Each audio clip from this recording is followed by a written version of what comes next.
کبھی کسی بندے کو اتنا تنگ نہ کرنا کہ وہ اتنی تکلیف میں آئے کہ وہ خود تو کچھ نہیں کر سکتا، ماڑا ہے، لیکن پھر وہ رات کو اپنے رب کی بارگاہ میں بیٹھ کے کہے کہ تو حاکم و عادل ہے مگر تیرے جہاں میں ہے تلخ بہت بندہ مزدور کے اوقات۔ پھر ایسا نہ ہو غریب ہے، ماڑا ہے، خود تو کچھ نہیں کر سکا، پھر اللہ کی بارگاہ میں تیری شکایت کرے، ایسا نہ کرنا۔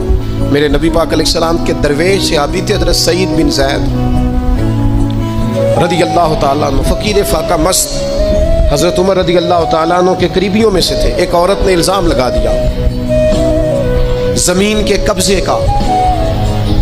میں کیسے آپ سے کہوں کہ جب لوگ کسی ایسے شخص پر جس نے زندگی ساری دیانتداری سے گزاری ہو، لوگ الزام لگاتے ہیں نا، تو یہ بھی نہیں سوچتے ہم بات کس کے بارے میں کر رہے ہیں، کھلی ہوئی زبان ہوتی ہے، جو مرضی کہہ دیتے ہیں۔ حضرت سعید بن زید پر الزام لگا دیا، اتنا بڑا آدمی، محبوب کا صحابی، اور عورت نے الزام لگا دیا۔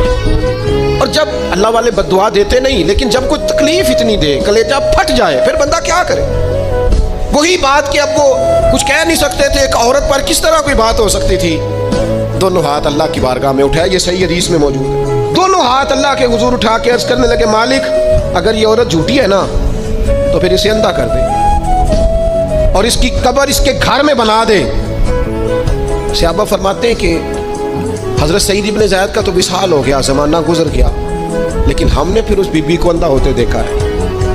پھر اس کے گھر میں کنواں تھا اور ہم نے اسے اپنے ہی گھر کے کنویں میں گر کے مرتے ہوئے بھی دیکھا ہے۔ اس لیے کہ جب آپ کسی کو تکلیف دیتے ہیں، جب آپ ستاتے ہیں، جب آپ وہ بات کرتے ہیں جو اس بندے میں موجود نہیں ہے، جب آپ جھوٹ بولتے ہیں اپنے نفس کی تسکین کے لیے، جب آپ زیادتی کرتے ہیں صرف اپنی انا کے لیے، تو پھر بعدوں کا دعائے ضرر نکلتی ہے منہ سے۔